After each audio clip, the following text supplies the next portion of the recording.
What do we think of this new setup? I'm just giving this a try, let me know. I talk a lot about minimalism on my channel, and in particular, I talk about what it means and what minimalism is. But what about what minimalism isn't? I think a lot of people have assumptions about what minimalism should look like, and even if you're trying to embrace that lifestyle, it can get pretty stressful. You worry about if you're doing it right versus doing it wrong. I've had comments saying like, oh, you have too many clothes. This doesn't look minimalist at all. That doesn't look minimalist to me. And I'm kind of like, well, what is minimalism supposed to look like? And at the end of the day, however you decide to embrace that into your lifestyle is really up to you. But today in this video, I'm going to deconstruct a few of the assumptions that people have about minimalism and go over what minimalism is not, at least to me. So let's get into it. And I want to thank Skillshare today for sponsoring this video, but more on them later. So when I say the word minimalist or minimalism, what do you think of? Do you think of like a white unfurnished room with like a mattress on the floor? Is it that guy that travels the world carrying his entire life in his backpack? Is it that dude in jeans and a black t-shirt? Or is it that woman with the 36-piece closet? I think minimalism is associated with the idea of having less and decluttering more. But where I think people can kind of get it sideways is that it's not a race to the least. And I really don't think it needs to look a certain way. So what minimalism is not to me is that it's not all or none. When it comes to being on any end of the spectrum, for me personally, that isn't really helpful. Being over on the overconsumption and excess side wasn't good for me, and being over on the extreme minimalism side wasn't good for me either. They both come with their own level of guilt and stress and anxieties, so I think finding a middle ground that works for you, that actually works for your life and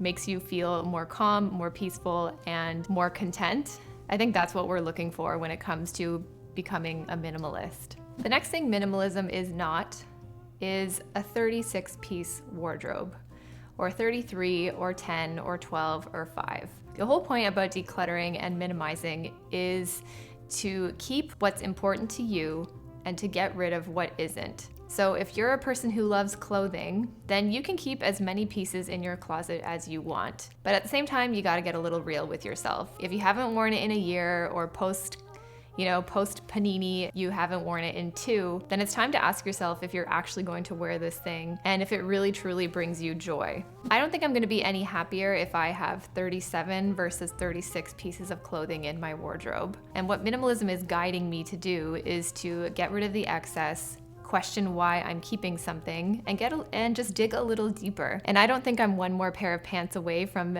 really defining who I am. The process is really helping me get there, and the detachment and letting go is too, but it's not the number of pieces that's gonna do it for me. The next thing minimalism is not your expectations. And when I say your expectations, I mean if you start to feel kind of judgy-wudgy was a bear, I have no place in judging where you are in minimalism and calling your journey more or less minimalist than mine. Minimalism isn't anybody's expectations but your own. And even if we have our own expectations on ourselves, I feel like that's when it gets really stressful and more difficult to navigate.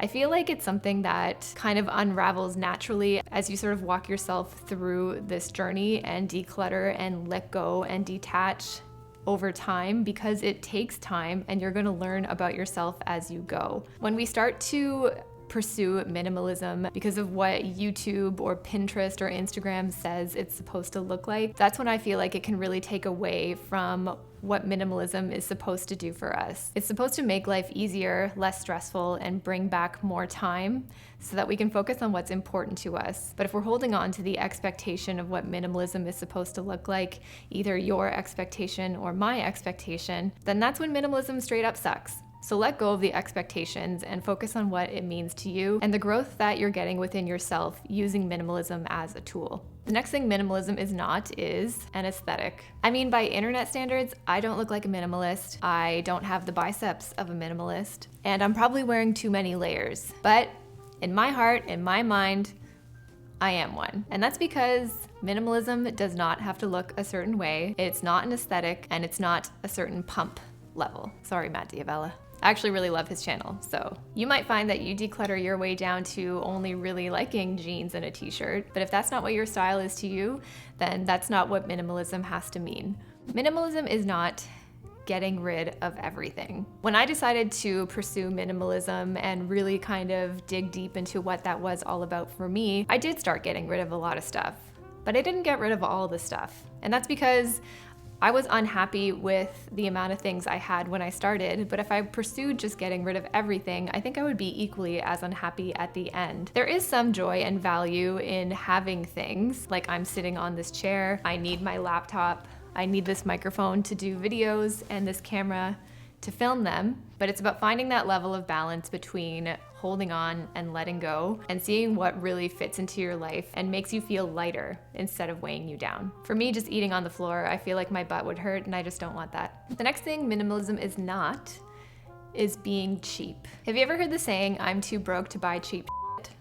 Yeah, I feel like that's minimalism in a nutshell. Being a minimalist doesn't mean that you're cheap. In fact, you might end up spending more money on certain things, but it's more money to have less. So maybe you buy one high quality shirt or pair of jeans that you can wear over and over and over again, or buying a really good office chair so that your back doesn't hurt, like mine. I think the whole point is that yes, everything is replaceable and everything can be on the chopping block at some point, but the time that you do spend with something, you want that to be intentional, you want that thing to be useful, and you want that thing to be long-lasting and potentially something that you can pass on to someone else later on who can still get good use out of it. So that might mean spending a little bit more money on things. And minimalism is not all about the stuff. And I think the stuff, if you are getting started with minimalism, is a great place to start because it's tangible, it's easy to decide what you want to keep, what you don't, and it's easier to reflect on why that is.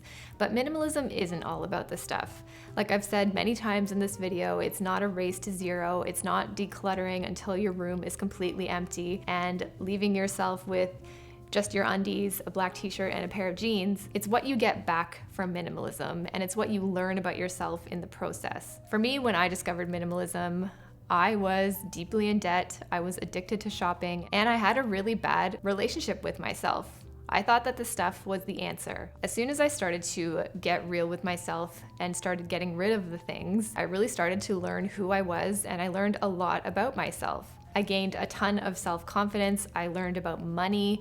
I learned about my personal style. I cultivated better relationships. But it was through the process of decluttering and slowly deconstructing the why behind everything where I really just started to learn about myself. So for me, minimalism started with the stuff, but it never really ended up being about the stuff in the end. And the final thing that minimalism is it's not the path to enlightenment. You'll hear the benefits about minimalism from a ton of different channels here on YouTube, from podcasts, from documentaries. A lot of people who embrace this minimalist lifestyle really love it, and I think we all really just want to share with you how it sort of benefited us and changed our lives. But it's not the path to freedom, to enlightenment, to any of that. For me, it was a tool to help me get to know myself better, to give myself some time back, and even get myself out of debt. And it's just a lifestyle and a value system that resonated with me personally. But if it doesn't resonate with you and doesn't speak to you in any way, then that doesn't mean that you're wrong. So I guess what I'm saying is that minimalism can help, but it may not necessarily be the answer if it's something that just doesn't resonate. And that's totally cool too. Before we finish, just a quick word from today's sponsor, Skillshare. Girl still in debt, gotta pay those bills. Oh, hi there. I was just filming the video that you're watching right now, and I took a few tips from Marquez Brownlee, also known as MKBHD, over on YouTube, on how to set up, prepare, and script for the video you're watching right now. And I learned how to do that on Skillshare. See, Skillshare is an online learning community that has thousands of classes that they update all the time, so you can learn pretty much anything you want, from cooking to how to start your own YouTube channel. For less than $10 a month for the yearly subscription, you have access to thousands of classes that they update all the time. There's no ads. Skillshare is legit my favorite. And so if you were interested in starting a YouTube channel all the way down to what equipment to use, how to plan for a video, how to use your time most efficiently, what to wear, just so you know, I'm in sweatpants. Then Marquez goes through pretty much everything you'd need to know to build your own YouTube channel that feels authentic, and most important, you make sure that you still have fun. So if you're interested in getting started on Skillshare today, you can click the link in the description down below for 30% off the premium membership. So thanks again to Skillshare for sponsoring this video, and let's get back into this one. So I talked a lot about what minimalism is not. So here's what it is to me. Minimalism is about mindfulness, it's about intentionality, and it's a tool to improve your life and your well-being, not just something else that we use to scrutinize and criticize ourselves or each other over. It's not about worrying about not being good enough, not doing it right, not being minimalist enough, and it's not about breaking your back to fit into a mold that somebody else has for you. Minimalism is a journey, it's a process, and things that matter to you today may not matter to you tomorrow. And it's about being able to recognize that, acknowledge it, and let it go. So I may not look like a minimalist, I may not be able to lift like a minimalist, and my closet probably doesn't look like a minimalist either. But I've decided to embrace that lifestyle, and I'm using it to let go of the things that don't matter and hold on to the things that do. And the thing is, I'm still in the process of figuring out what matters, and that takes time. So let me know what minimalism is or is not to you, and let me know, do you look like a minimalist? Thanks so much for watching, guys. Please leave this video a thumbs up if you liked it. It really helps me out. And if you haven't already, please subscribe. See you in the next one. Bye.